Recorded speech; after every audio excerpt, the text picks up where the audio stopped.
you've got over 20,000 followers on Instagram, and your content's really entertaining. It's fun to watch. It's different. You've got your humor and professionalism in there. So, you know, this is different in the legal space. There's not a lot of attorneys that have decent social following. So, what's some just general advice in terms of building a brand and building a social audience?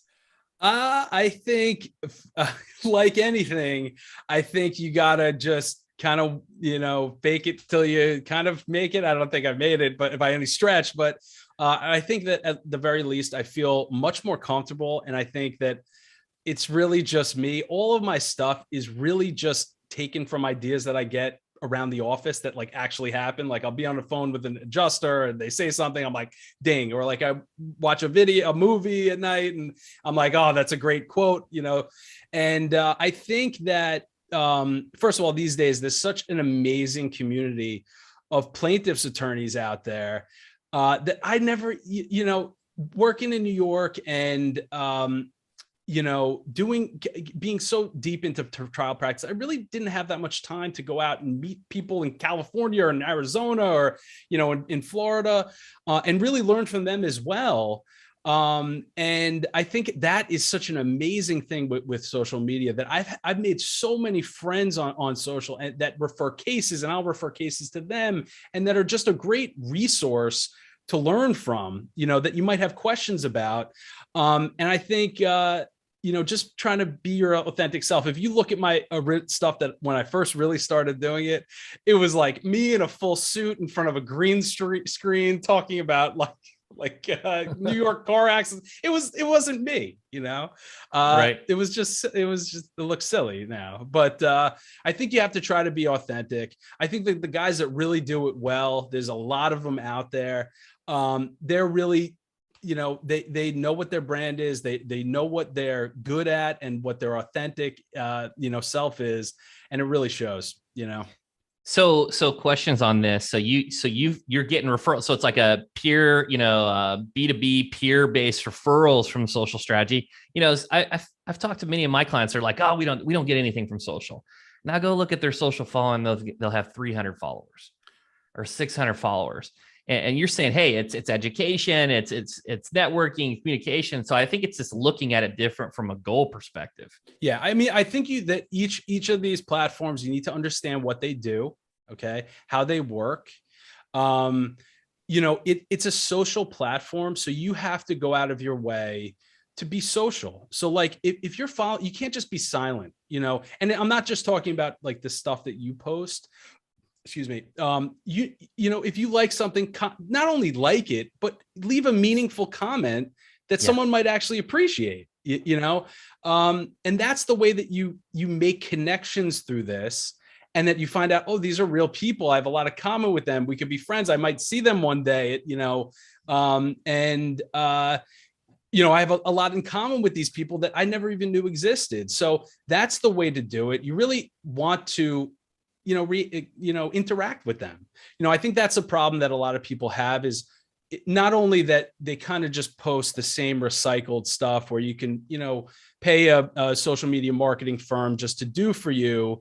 And that really doesn't add anything. So the best thing that you can do is try to just be yourself, go out there and interact with people that you like, and you're going to find your niche, and you'll find my stuff ended up, I'm just, I guess, a funny guy. That's the most part, what most people think about my stuff. You're just funny, Kyle. So I run with it. I mean, I do some serious stuff, and I love talking about trial practice. And like I said, it's really just what kind of comes up in my mind. That's my process. Right. And that's how I work, Yeah. And I think when you're unpacking your brain, it's not like, hey, how do I make, this is just me. Right. And you don't have to think about the content creation as much from a strategy and planning or research perspective. It's like your own knowledge, your own personality, your own experiences. The other thing too, is like, I see a lot of attorneys, it's like, boom, I posted the content, I'm good. Right. So You'll see a couple good comments, but there's no reply. There's no engagement, but once you post the content, that's the starting point.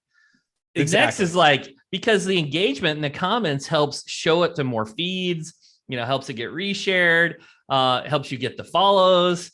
Exactly. There's I think anyone that is starting out, this was a big thing for me. Anyone that's starting out trying to do, be on social media, trying to use it, as a marketing tool, should read Expert Secrets by Russell Brunson. That book totally changed my entire outlook on all of this stuff. He talks about the big light bulb moment for me is going from a content consumer to a creator. So when you're just, me probably 5 years ago, I was like most people, I had just crap on my feed, whether it was YouTube or Instagram, whatever, that was just kind of mindless stuff. So once you get rid of that stuff and you kind of focus on the creation part and become a creator, then you're taking everything in real life and bringing it into your own personal brand that makes you authentic and you. You know what I mean? That's like what I was talking about, that I'll just be out and I'll think of something. I'm constantly thinking about it. And then it makes it a lot easier to produce, content. Yeah. And if you're being you, you're having fun, right? Yeah. Then Right. it's not work. Right. When it gets too stressful, that's when I kind of take a little break. I don't think it should be like that. And I will say that going into this, I never thought it would be as positive. You hear a lot about people that are trolls and nasty people. For the vast majority of people that I interact with that are both new and people that I've known for a long time that follow me and that I follow them, it's so positive, especially with the other lawyers out there. People are so encouraging and just, grateful and just wonderful people. And I think that in the plaintiff's bar, especially the younger guys and girls, we're kind of all cut from the same cloth to a certain extent. We have a lot of the same problems, a lot of the same, highs and lows, and we can relate to one another. So, weird is cool. That's what I always say. Just be weird, and it'll take work a out. side, be different, because you stand out. You stand out. Totally.